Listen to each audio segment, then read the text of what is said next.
Capítulo 9 do livro de Atos dos Apóstolos. Aqui eu percebi, a maior parte dos irmãos que estavam à tarde, né? Eu percebi que pelo menos esse grupo aqui tem o coração muito aberto para missões. Esse assunto te chama atenção, não é isso? Né? Chama atenção, uma coisa que toca o seu coração, você é sensibilizado para isso. Eu gostaria de trazer uma palavra para a gente refletir um pouco aqui sobre o desenvolvimento vocacional na vida de Paulo. Me inspira muito, eu medito muito como que Deus conduziu o despertamento e a condução missionária na vida de Paulo, a maneira que Deus trabalhou com ele, gradativa, como que Deus conduziu ele. Haja visto que Deus literalmente conduziu Paulo aqui, ele foi realmente conduzido, quase que na mar, né? E para a gente refletir sobre o desenvolvimento vocacional de Paulo e a gente aprender junto. Né? Haja visto que, quando se fala em missões, às vezes dá um emaranhado na cabeça das pessoas, se tornou uma coisa assim, até complexa. Né? Por exemplo, a questão de dinheiro, o que eu faço, como que funciona a questão financeira e tal. Um dia a gente testemunhando e pregando lá na conferência da MISPA, como terminou o culto, o irmão me chamou no canto e falou assim, meu coração arde por missões, já tem muito tempo, muitos anos já, meu Deus, eu me emociono, toda vez que eu ouço sobre missões, eu choro e tal, só que tem um problema, não acredito. A política, né, da nossa denominação para tratar um missionário, eu não concordo, a gente fica exposto, então eu estou esperando eu me aposentar primeiro, né, conseguir uma estrutura financeira para depois ir para o campo. Olha a mentalidade, irmão, olha a mentalidade. Né, com todo respeito, qualquer fase de idade é bem-vindo para a pessoa servir a Deus, mas por que não gastar a melhor fase da sua vida, o vigor físico, a juventude, né? Quanta alma você tem tempo de alcançar, né? Olha a mentalidade das pessoas. Então a questão financeira é um imbróglio, se torna um dilema, né? As pessoas responsabilizam muito os mecanismos de órgãos missionários, as igrejas, as instituições, responsabilizam demais, acabam se desanimando por causa disso. O outro problema em relação ao campo missionário, a questão vocacional. Muita gente entende que ela tem que ter um chamado assim extraordinário, sobrenatural, do tipo, eu sonhei, tive um clarão de luz, veio o anjo Gabriel pessoalmente comigo, desenrolou o manto na minha frente, falou, você vai ter que ir. As pessoas associam muito a chamada a experiências sobrenaturais. Deus pode fazer isso, não tenho nada contra, como fez com Paulo. Deus pode fazer isso, e continua fazendo isso. Acontece que essa não é a única maneira de haver um despertamento missionário no coração de uma pessoa. Eu, por exemplo, nunca tive nada de sobrenatural, só o fantasma que eu vi lá aquele dia lá, tal, mas assim, eu não tive nada de, assim, de extraordinário, de fantástico, nada. Apenas se abriu uma porta para mim, o versículo que representa o nosso projeto missionário, né? Eis que tem o posto diante de vós uma porta, abrindo eu, ninguém fecha, fechando eu, ninguém abre. Esse é um versículo que eu identifico todo o nosso chamado. Então, para mim, foi apenas uma porta que se abriu e apenas o meu desejo de obedecer, só. Eu só tive a Bíblia como meu mecanismo vocacional, só. É o ID puro, né? O ID puro de Jesus.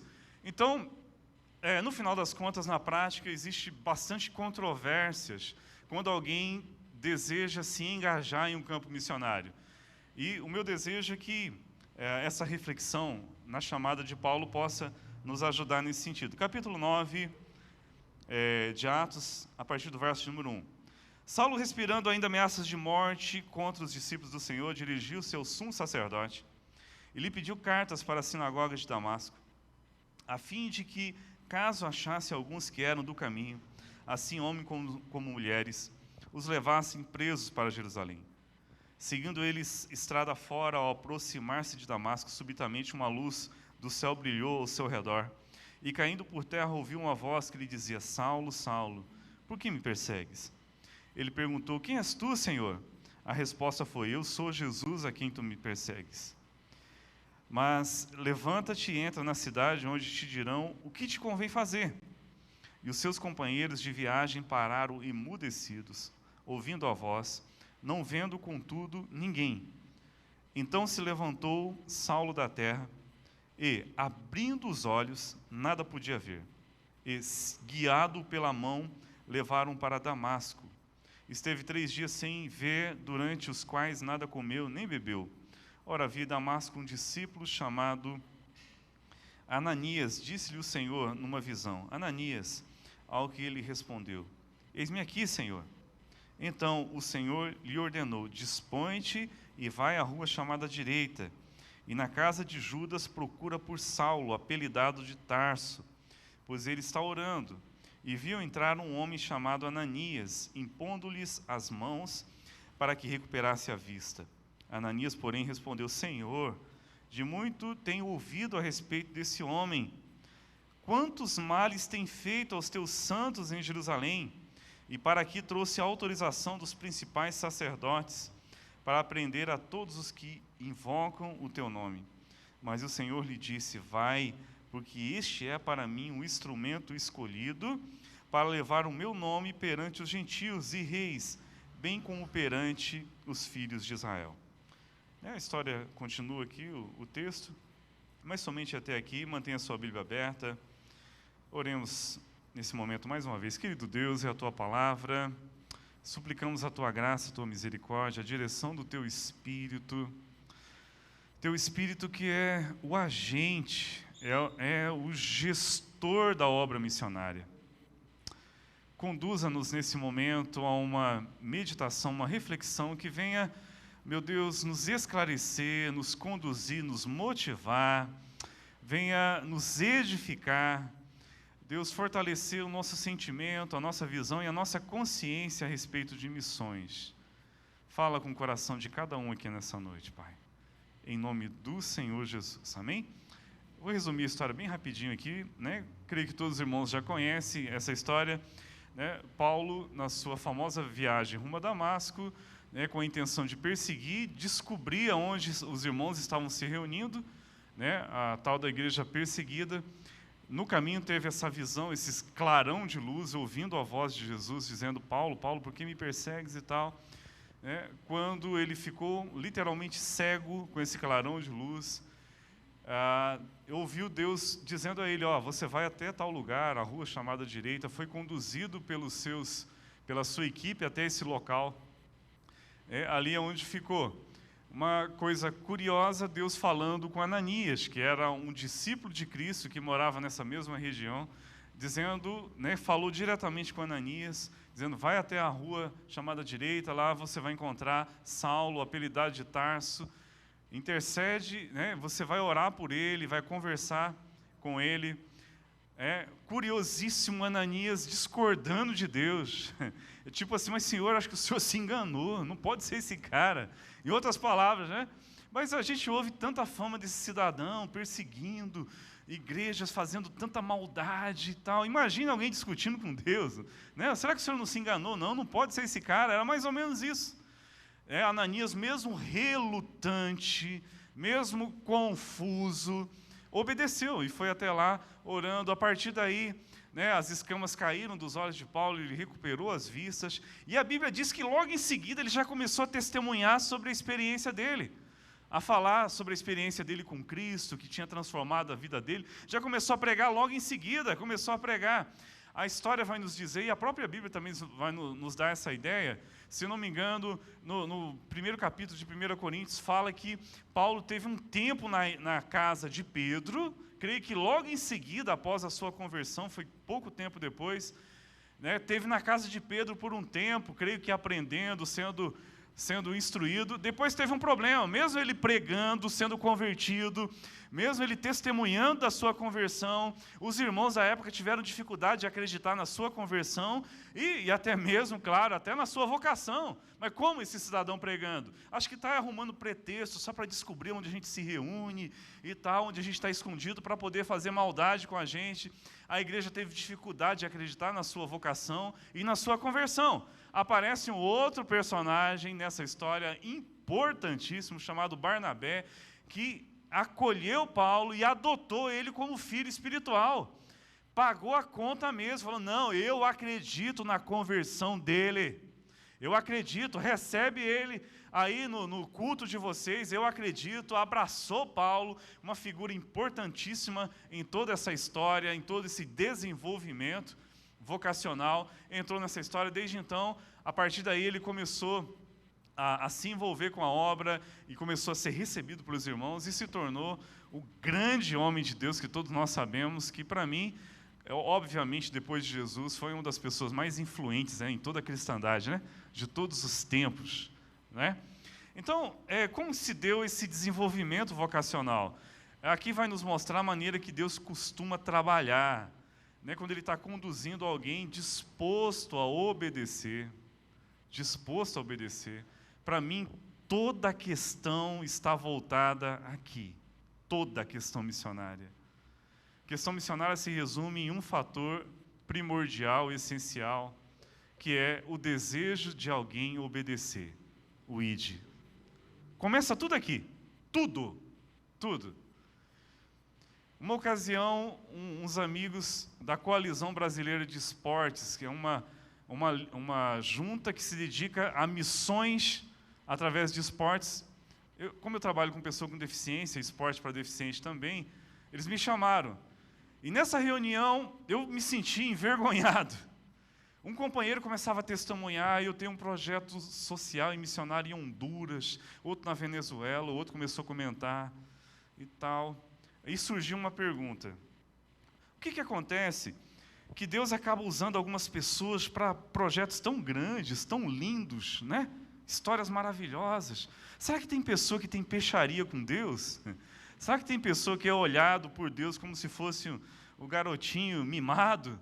Será que Deus recompensa mais uns do que os outros? E essa pergunta surgiu no meio. O que acontece que Deus usa pessoas de uma maneira tão grandiosa para realizar coisas tão grandes? O que acontece? Parece que é desproporcional. Você ouve a história, né? Uma pessoa que eu admiro muito, Jonathan Ferreira dos Santos, né? Que são pessoas da nossa época, pessoas igual Ruth Thompson. Aí surgiu essa pergunta. O que vocês acham? E tal. A conclusão que todo mundo chegou ali da pergunta experimente obedecer. A conclusão que todo mundo chegou. Ouse obedecer. Se atreva a obedecer. Atreva-se a obedecer. Eu falei, que negócio louco. Gente, o primeiro interessado para que a obra de Deus seja feita, não é nem você, não é nem ninguém, é Deus. Se Ele achar alguém doido o suficiente para dizer sim, né? Para dizer assim, Deus, eu vou. Está feito. Sabe a sensação que eu tenho? A sensação psicológica que eu tenho em relação a Deus? É como se Ele agisse assim, eu achei alguém que se importa, então toma. Essa é a sensação que eu tenho. Achei alguém que se importa. Toma que o fio é teu. A impressão que eu tenho é essa. Não existe necessidade de fazer aquelas pregações megalomaníacas, de pregações neopentecostais. Sonhe os sonhos de Deus. Né?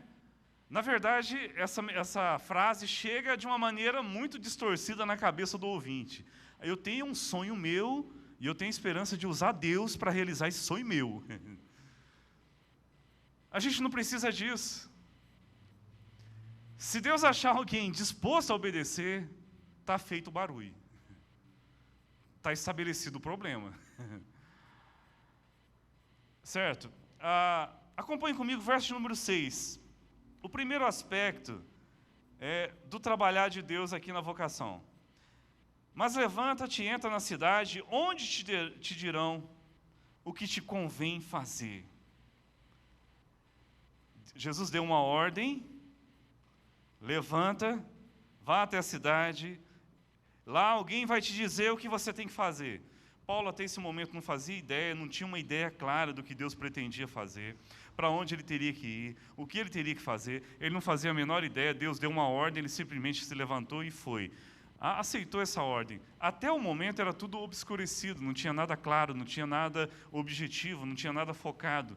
Deus apenas deu uma ordem e ele simplesmente se levantou e foi. A Bíblia diz que os seus companheiros, no verso número 7, o conduziram até aquele lugar. aqui mostra a disposição de Paulo de simplesmente se levantar e obedecer. A partir do momento que você toma a decisão de obedecer, Deus começa a desenrolar o manto das canábrias. Deus começa a desfazer o manto e desenrolar e abrir, né, aquilo que Ele pretende fazer com você, através de você e em você. A partir do momento que há a iniciativa, a decisão, a disposição de obedecer, né, Deus, eis-me aqui, não somente como uma resposta a um apelo emotivo, emocional, que é muito gostoso, né? A quem enviaremos nós? E tal, mas uma disposição mesmo física, mental, de falar, meu Deus, eu quero obedecer, eu quero fazer. A partir daí as coisas começam a se desenrolar. A gente usou uma expressão hoje à tarde dizendo o seguinte, que a vocação, ela tem como ponto de partida, além da obediência, a vocação, ela é contida em duas pessoas, em Deus e no vocacionado. Deus que é soberano, que é poderoso, que vocaciona, que chama, que capacita, juntamente com o vocacionado que aceitou obedecer. Portanto, se missões arde no teu coração, se missões chama a tua atenção, te sensibiliza, você não precisa ter medo, você não precisa se intimidar. Saiba que a partir do momento que você se dispôs a fazer, você partiu na sua decisão de obedecer, o próprio Deus vai começar a desenrolar um manto na sua frente, um linguajar pentecostal, né? Desenrolar um manto na sua frente. Então, portanto, entenda que, a partir desse momento, você não vai condicionar a sua vocação na sua expectativa financeira das instituições, apesar que isso é importante, isso faz parte, no entanto, isso não pode ser o fator determinante para a sua decisão. Né? A estrutura financeira não pode ser o fator que vai determinar a sua decisão. A sua decisão, ela parte de uma maneira pura, objetiva, clara, tão pura que parece óbvio demais, mas esse é o ponto de partida. Apenas com a sua disposição de obedecer e acreditando na sua vocação que foi dada por Deus. Só. Agora, como discernir, por exemplo, como eu saber se Deus me chamou? Aquela dificuldade que a gente colocou no início. Deus pode te chamar através de uma manifestação sobrenatural. Beleza. Deus pode fazer isso? Pode. Mas, com o passar do tempo, se envolvendo no campo missionário, eu aprendi a fazer algumas leituras sobre o que Deus quer fazer. Exemplo, se o teu coração começou a se sensibilizar para um determinado tipo de pessoa, se o teu coração começou a chamar atenção para um determinado tipo de trabalho missionário, se você começou a se sentir sensibilizado, começou a pensar, aquela ideia começou a passar na tua cabeça, ainda que seja de relance, fique esperto, é Deus te mostrando. É Deus te mostrando. O meu coração começou a se sensibilizar, eu me incomodo bastante quando eu passo perto de pessoas que são dependentes químicos, apesar que a gente não pode tornar as coisas muito subjetivas, senão a gente não vai virar nada. O que é subjetivo demais? É a gente ficar esperando Deus. Tem coisa que está registrada na Bíblia, os rejeitados da sociedade, né? Todas essas pessoas têm que gerar a nossa sensibilidade. Tem que nos sensibilizar. No entanto, eu estou falando de direcionamentos específicos. Já tem uma pessoa disposta a obedecer, agora é apenas uma questão de direcionamentos específicos. A gente é um só, vai ter que se dedicar para um tipo específico só. Geralmente é assim. Então, existem muitos grupos, por exemplo, de missões urbanas, comunidades que a gente chama vulgarmente como noiados ou dependentes químicos, o andarino moderno, comunidades de pessoas com deficiência física, uma outra comunidade ignorada, que são invisíveis para a nossa sociedade. Né? A comunidade de meninos de rua, as comunidades de pessoas que vivem em situações de miséria, isso, missões urbanas. Né? Os grupos de atletas, onde precisa que pessoas evangelizem, grupos de idosos, lares de idosos, que são pessoas rejeitadas, esquecidas pelas famílias. Sempre tem um tipo de pessoas, um tipo de grupos a ser alcançado, que o teu coração fala mais alto, se sensibiliza. Isso chama a tua atenção quando você olha pela televisão, você assiste uma reportagem ou está passando na rua, aquilo chama a tua atenção. Fique esperto, isso pode ser o Espírito Santo te tocando, te sensibilizando, já despertando isso dentro de você. Você já tem o desejo de obedecer, é apenas uma questão de direcionamentos específicos que o Espírito Santo tem. Esse direcionamento específico. Ou teu coração chama atenção de repente para a África, ou comunidades indígenas, ou comunidades de ribeirinhos, no sertão. Você começou a se sensibilizar, esses grupos começou a chamar a tua atenção, começa a orar nesse sentido, começa a dar vazão, começa a fazer com que essa ideia seja alimentada, a orar sem medo. Ainda que seja passando de relance na sua cabeça, essas são maneiras de Deus direcionar. São maneiras de Deus estar conduzindo, né, você para um direcionamento específico. Bom, a gente vai perceber aqui, poucos versículos depois, que quando Ananias discute com Deus, o que Deus fala para ele? Vai, porque ele é para mim um vaso escolhido, a quem eu tenho chamado para ser minha testemunha entre os gentios. Deus tinha já os gentios como destino para Paulo. Deus tinha os gentios. Era uma questão de direcionamento. Tinha alguém disposto a obedecer, agora era apenas uma questão de direcionamento. Verso 16, capítulo 16, verso 6 em diante. Acompanhe comigo. Uma outra coisa a respeito. O que a Bíblia nos fala? Capítulo 16 de Atos dos Apóstolos, a partir do verso de número 6. Olha o que a Bíblia diz. E percorrendo a região frígio-gálata, tendo sido impedidos pelo Espírito Santo de pregar a palavra na Ásia, defrontado a Mísia, tentaram ir para a Bitínia, mas o Espírito de Jesus não permitiu. Isso aqui serve como lição também para pessoas que já estão engajadas em algum tipo de ministério. Já estão engajados. Seja ministério pastoral, ministério na igreja, ministério local, ou você se envolveu em algum ministério aqui da igreja mesmo, ou ministério missionário. Né? O senso de dependência de Deus. Parece uma coisa óbvia, batida, manjada, parece uma lição de vida muito batida, muito surrada, de tão simples que parece que a gente chega a ignorar. Mas esse senso de dependência de Deus significa que você, diante do menor tipo de dúvida que você tenha, você tem aquela disposição de coração de poder orar a Deus e falar: meu Deus, o que o Senhor quer exatamente que a gente faça? O campo missionário lá no Pega mesmo, a gente recupera isso na marra. Entendeu? Porque o campo missionário, ele é muito doido para isso, ele é muito imprevisível demais, muito imprevisível. E a gente fica com muita facilidade, sem senso de direcionamento. A Bíblia nos mostra um episódio em que Paulo tinha feito um planejamento para ir na direção da Frígio-Gálata, foi impedido pelo Espírito Santo. Depois queria ir para a Bitínia, foi impedido pelo Espírito Santo. E depois, quando ele se viu em crise, não deu certo, ele orou a Deus, aí Deus manifestou através daquela visão, né, passa a Macedônia e vem. Mostra o seguinte: esse senso de dependência a gente não pode perder absolutamente nunca, nunca. Que é o senso de dependência de você fazer essas perguntas, ainda que elas pareçam simples. Ainda que elas pareçam simples. A gente vê que Paulo fez uma leitura sobre o direcionamento de Deus.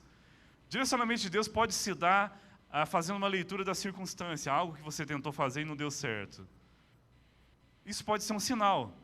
Paulo só fala que o Espírito Santo não permitiu, só fala isso, mas não entra em detalhe. Eu acredito particularmente que eles tentaram ir e não deu certo, e já entenderam que o Espírito Santo não estava deixando. É assim que funciona. Depois falou: tentei ir para a Bitínia, o Espírito de Jesus não permitiu. Ele fazendo uma leitura das circunstâncias, eu não imagino que o Espírito Santo desceu em forma de pomba, e falou assim, com a asa estendida: você não vai não. Eu não imagino isso. Ele fez uma leitura da circunstância: opa, se não está dando certo, tem alguma coisa aqui que não está funcionando. né? Tem alguma coisa, Deus não está querendo que a gente vá. Quando alguém está em sintonia com Deus, em oração, em devoção, em busca, em dependência de Deus, sempre falando com Deus, ele está com o seu radar afiado, sensibilizado, ele consegue fazer uma leitura melhor das circunstâncias, ele consegue perceber que realmente Deus está movendo, que aquilo que está acontecendo não é somente fruto do acaso, mas que Deus, de alguma forma, está falando alguma coisa através do que está acontecendo. Isso acontece somente com pessoas que estão muito interligadas com Deus em oração, em devoção, em ligação íntima permanente, ou seja, com um senso de dependência de Deus muito aguçado. A sensibilidade da pessoa está muito mais perceptível ao mover de Deus. Deus fala através das circunstâncias. De um tempo para cá, a gente aprendeu a ler dessa forma, né? A gente está orando, né, com um período atrás, né, Deus tocou no meu coração em relação ao povo ticuna, e eu orando, meu Deus, será que é isso mesmo? Será que não é loucura da minha cabeça, não é exagero? Eu estabeleci um propósito, eu vou comentar com a minha esposa, se ela gostar da ideia, porque ela é a primeira a falar, né, a dar um toco na gente quando a gente está exagerando. Né, eu vou comentar com ela, quando eu comentei com ela, eu tinha feito um voto com Deus, se ela der o ok, eu vou entender o que o Senhor está falando. Comentei com ela, ela gostou, falei, meu Deus. No outro dia eu orei e falei, meu Deus, mas a gente não tem um avião para fazer essa obra, é longe demais. No outro dia o cara do avião mandou um recado, eu estou indo aí para a gente fazer uma reunião. Eu falei, ai meu Deus. Eu estava igual o Gideão, Senhor, seca a lã e o resto tudo molhado. Aí amanheceu o resto tudo molhado, a lã seca. Meu Deus, agora moia a lã e o resto tudo seco. Mais ou menos por aí. Aí eu fiz um voto, vou conversar com o pastor presidente sobre essa ideia. Se ele falar que é loucura, eu vou desistir, eu vou entender que é um sinal do Senhor. Aí eu fui no pastor presidente, o que o senhor acha dessa ideia? Não, pastor, vamos para cima. Falei, ai meu Deus, já é o quarto sinal. Vou parar por aqui mesmo. Desde então começamos a orar, a ideia começou a amadurecer, Não, detalhe, a gente está indo para a Amazônia, não tem jeito. Entende como Deus trabalha? Não perca esse senso de dependência. Não existe livro missiológico que seja mais eficaz do que a oração. Os livros sobre missões, eles ajudam. Não tenho nada contra. Não tem curso missiológico. Não estou dizendo que não seja importante. É importante, faça. Mas acredite, a direção de Deus ainda é mais forte, ainda é mais interessante do que qualquer livro de teologia, de missiologia, de qualquer curso de antropologia, de qualquer aconselhamento. Acredite, a direção de Deus ainda continua sendo o melhor mecanismo de todos, porque Deus tem múltiplas maneiras de falar com a gente, de mover. Ele fala através das circunstâncias, fala através de palavra profética, se for preciso, fala através da Bíblia, fala através das suas próprias emoções. Deus testifica no meu coração. Se isso me dá paz, né? Que seja esse o meu sinal, e Deus trabalha dessa forma. Tá? Um outro fundamento sobre a direção, em relação à chamada vocacional, para a gente meditar junto, capítulo 9, verso 20, olha o que a Bíblia diz. 9, 20 diz assim: e logo pregava na sinagoga Jesus, afirmando que este é o Filho de Deus.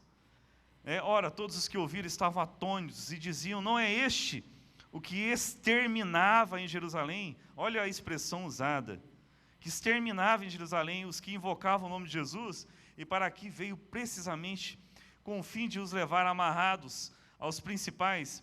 Aqui eu vejo a vocação de Paulo tendo como enrosco a igreja como instituição. Perceba que ele começou a pregar, começou a testemunhar sobre Cristo, e Deus começou a fazer a obra e tal, começou a abençoar. Perceba que, nesse momento, a igreja começou a ter dificuldade de acreditar em sua vocação, como a gente comentou, né, no início. Começou a ter dificuldade de acreditar na sua vocação e assim por diante. Percebe que houve o primeiro entroncamento, a primeira dificuldade de relacionamento entre a vocação de Paulo e a igreja organizada. Essa dificuldade, ela é quase via de regra. Ela pode acontecer e talvez vai acontecer. Por um motivo muito simples. Deus chamou você. O problema é seu. A vocação é sua. A vocação é sua e de Deus. Primeiro de Deus, depois sua. Isso é um problema seu. É uma experiência particular. É um voto particular. A instituição, ela entra onde? Claro, uma instituição que tem temor de Deus, onde tem um pastor que tem uma consciência missionária, né? Poucos, mas tem um coração aberto para missões. Não é como, graças a Deus, é o caso aqui, né? Já tem um projeto missionário em Cuba. A igreja está de parabéns por isso. A gente viaja bastante em algumas igrejas. Gente, a consciência missionária, dentro da nossa própria denominação, gente, estou abrindo o coração.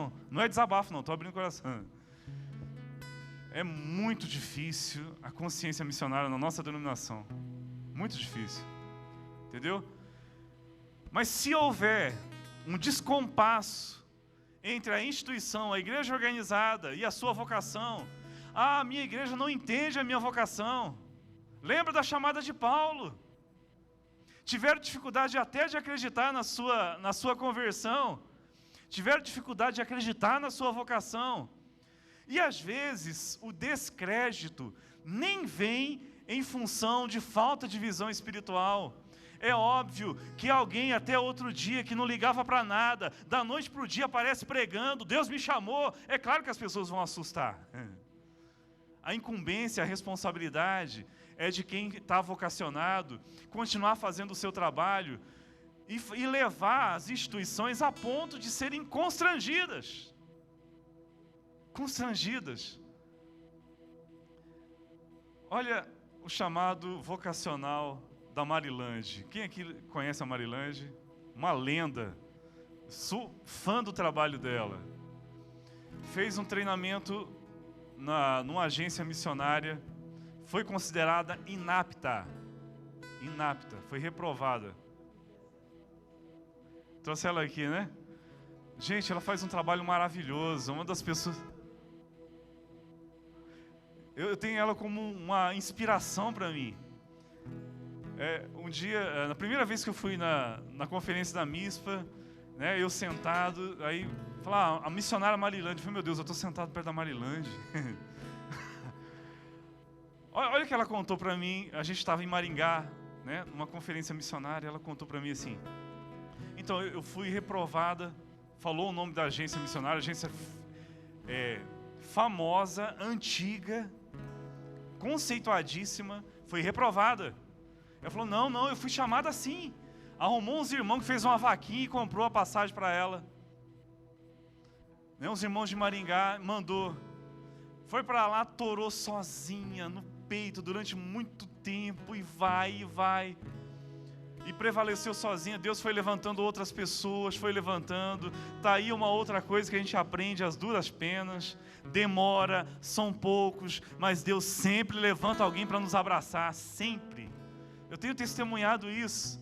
Pessoas que a gente não espera, não conhece, sabe? Deus faz cruzar com o caminho da gente. E ela foi prevalecendo. Um dia, um rapaz que era presidente da MISPA, diretor da MISPA, foi lá visitar. Quando chegou lá, viu o trabalho feito, ele falou assim, ó, eu não tenho o que fazer. Com dinheiro ou sem dinheiro, eu me sinto constrangido a te ajudar. A vocação divina, ela rompe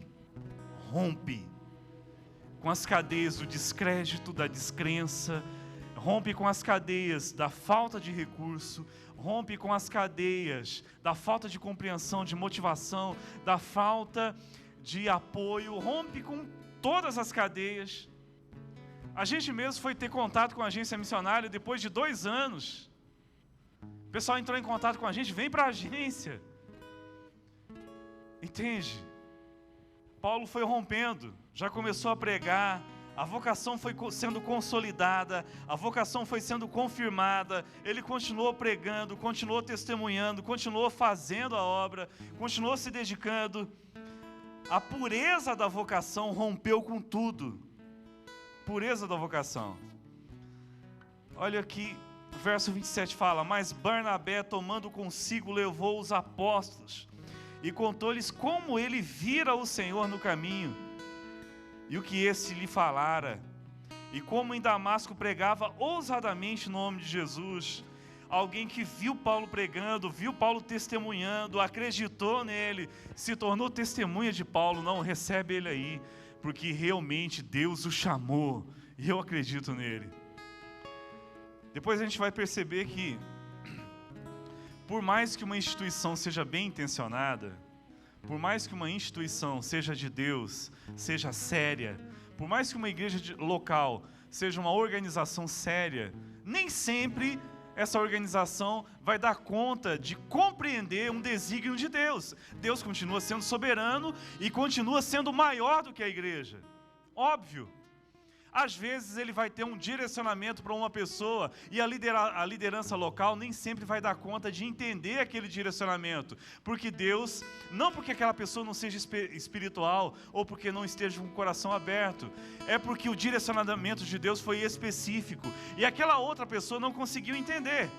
No entanto, apenas siga obedecendo, fazendo o que está ao seu alcance. Acredite na pureza e na soberania da vocação. A vocação é soberana porque ela vem de um Deus soberano. Ela pertence a Deus. Continue apenas agindo em função dessa vocação, dessa obediência. A vocação por si só, ela já se encarrega de dar prosseguimento e fazer com que as coisas aconteçam, venha se desenrolar, venha se desenvolver. Olha o que a Bíblia nos fala.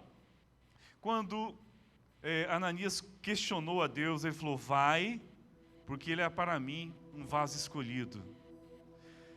Uma outra barreira que surge na cabeça das pessoas em relação à obra missionária: não me sinto capaz, não me sinto pronto. Eu não me imagino em um campo com adversidade, em uma cultura diferente. Eu não dou nem conta do meu estômago, tiver que comer uma comida diferente. Eu não dou conta do meu psicológico, eu me conheço, eu sei que sou fraco, eu não me imagino. No entanto, aquela ideia está no coração, Deus está falando, Deus está chamando, Deus está tocando, a ideia está no coração, aquele povo já está ardendo no coração da pessoa. No entanto, ela se imagina: não me imagino pronto, não me imagino capaz, eu não imagino que eu tenho estrutura psicológica, de repente, para ficar tanto tempo fora da minha cidade, longe da minha família, né? Eu não tenho estrutura emocional para suportar isso, ou estrutura física, de repente, para me adaptar com uma cultura diferente, uma comida diferente, um ritmo diferente. A reação de se sentir incapaz é natural, é sadia, não há nenhum problema nisso. Todas as pessoas, basta você observar na Bíblia, quase todas as chamadas que Deus fez para homens e mulheres de Deus, a reação deles inicial foi do quê? Sentimento de incapacidade. Deus chamou Jeremias, o que Jeremias falou? Eis que eu sou como um menino. Ele não se sentia pronto. Deus chamou Moisés, o que Moisés falou? Eu tenho dificuldade. Gente, é muito comum a reação das pessoas se sentirem incapazes. Mas eu aprendo aqui, nesse capítulo, quando Deus falou para Ananias: ele é para mim um vaso escolhido, aquele que eu tenho preparado para ser minha testemunha entre os gentios. Eu vejo um Deus que é tão soberano que quando Ele chama alguém, Ele já está levando em consideração, Ele já está planejando não aquilo que você é hoje, mas aquilo que você pode se tornar no futuro. Ele já está enxergando lá na frente. Já está olhando lá na frente. Quando Deus chama, Ele não erra o endereço, Ele não erra a pessoa, Ele sempre vai na pessoa certa. Você se sente incapaz olhando para você na sua realidade presente hoje, do agora, onde você não tem, talvez pouca experiência com campo, com pregação, pouca experiência em lidar com situações de pressão psicológica, de pressão emocional, e por causa dessa falta de experiência, você se imagina, quando Deus toca o teu coração, Deus te chama, o que você imagina? Não me sinto pronto, não me sinto capaz, isso não é para mim, eu não me imagino fazendo. Entenda, que o questionamento de Ananias, ele é muito comum. Ananias falou: mas Senhor, eu tenho visto muito tempo sobre a maldade desse homem, a perseguição desse homem, exterminando igrejas, e assim vai, colocando o currículo maldito de Paulo diante de Deus. Deus não ligou para o que Ananias falou: vai, porque ele é para mim um vaso escolhido, eu já preparei ele. Entenda que Deus, quando nos chama, Ele está levando em consideração aquilo que Ele vai fazer com que você se torne.